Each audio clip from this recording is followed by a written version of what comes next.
ये कहानी है दो बहन भाइयों की, लिंडा और सैम, जिसका नाम है वाटरफॉल कर्स।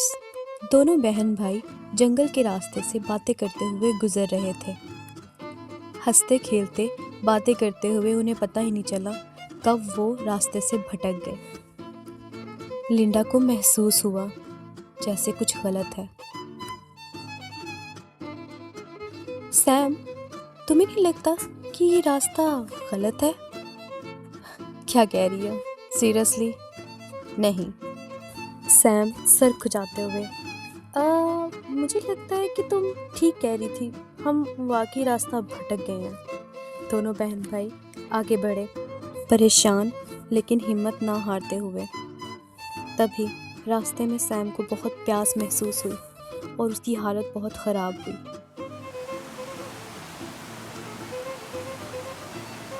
दोनों को पानी की आवाज़ सुनाई दी।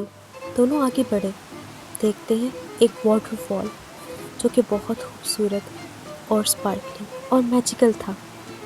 लिंडा ने सैम से कहा, सैम देखो, यहाँ एक घर भी है। मुझे लगता है कि यहाँ पे कोई रहता है। बगैर इजाज़त किसी की चीज़ को हाथ नहीं लगा सकते सैम। सैम लिंडा की एक नहीं सुनी और आगे बढ़ा पानी पीने के लिए। सैम नहीं, रुको। सैम पानी पीने ही वाला था। नहीं, किसी की इजाज़त के बगैर हम पानी नहीं पी सकते। सैम उसी वक्त पानी पीता है और देखो, कुछ भी तो नहीं हुआ, सैम कहता है। लेकिन तभी एक जादुई इंसान उनके सामने आता है, जैसे वो बहुत गुस्से में हो। तुम्हारी हिम्मत कैसे हुई मेरे पानी को हाथ लगाने की, उसे पीने की? तुम्हें इसकी सज़ा दी जाएगी। अब से तुम एक हिरन बन जाओगे। ये मेरा कर्स है। सैम देखते ही देखते एक हिरन की शक्ल में बदल गया। ओह नहीं, सैम, ये क्या हुआ? लिंडा गिड़गिड़ाते हुए, क्लोमैन से, मुझे माफ़ कर दे, हम दोनों को बख्श दे प्लीज़। ठीक है, मैं माफ़ करता हूँ, लेकिन इसके बदले सैम को किसी की जान बचानी होगी, तभी ये कर्ज ख़त्म होगा। सैम, तुम्हें ये करना होगा। सीन शिफ्ट होता है विलियम पर। बहुत दिन बाद पहाड़ी की ऊंचाई पर विलियम खड़ा नज़ारे देख रहा होता है। विलियम एक बादशाह है जो बहुत ही दयालु और बहुत ही नेक दिल है। विलियम अपने सिपाहियों के साथ शिकार के लिए जंगल में आया और उसे वहीं सैम नज़र आता है। सैम जो कि हिरन की शक्ल में पानी पी रहा है और बिल्कुल अनजान। विलियम शिकार के लिए तैयार। विलियम ने तीर चलाया और वो सीधा जाके सैम के सीने में लगा।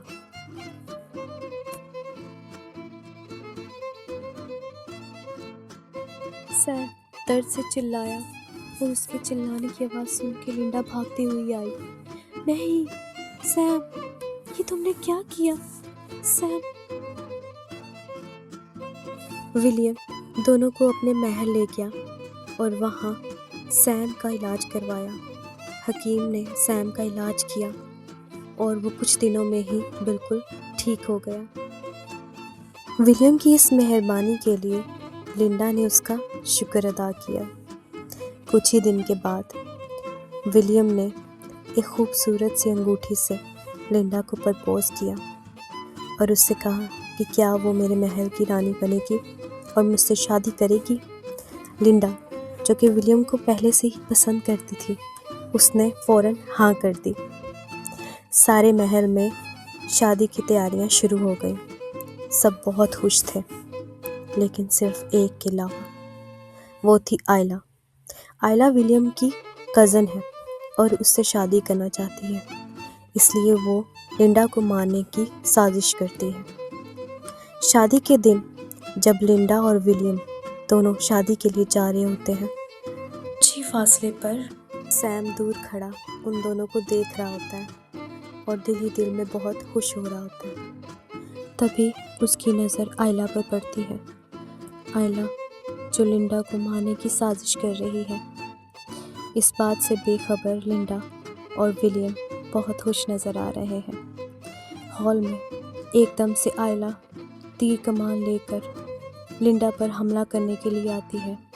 वो तीर चलाती है कि एकदम से सब डर जाते हैं। हॉल में सब इधर उधर भागते हैं। तभी सैम सामने आता है।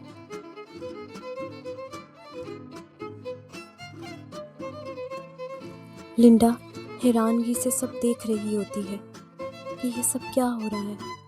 तभी तीर सैम को लगता है और सैम ज़मीन पर गिर जाता है और देखते ही देखते वो अपनी असली हालत में आ जाता है। सब देखकर परेशान होते हैं और लिंडा, हाँ ये क्या हुआ?